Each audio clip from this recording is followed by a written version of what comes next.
आज कहानी एक रहस्यमयी जंगल की जो कई राज छुपाए बैठा है। ये कहानी है राजू की, एक 18 साल का अनाथ लड़का जो अपने पिता को ढूंढ रहा है। उसे गांव के सरपंच ने पाला था, पर राजू अब अपने पैरों पर खड़ा होना चाहता था। और यही सोचकर वो उस खतरनाक जंगल में काम करने का फैसला करता है। बस यहीं से उसकी असली खोज शुरू होती है, जब उसे एक अजीब कोयल दिखती है।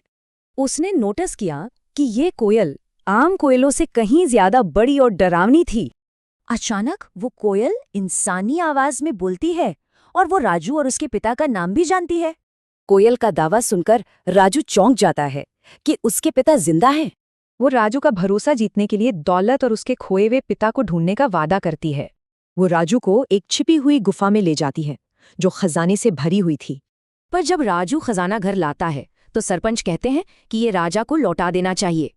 लेकिन लालची राजा सारा खजाना रख लेता है और उन्हें बस एक मामूली इनाम देकर भेज देता है। वापस जंगल में एक साधु प्रकट होते हैं और कोयल को लेकर एक बड़ी चेतावनी देते हैं।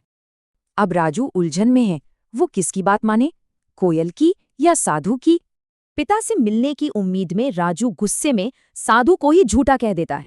कोयल उसे श्राप तोड़ने का आखिरी काम बताती है, एक खास कांच की बोतल को तोड़ना।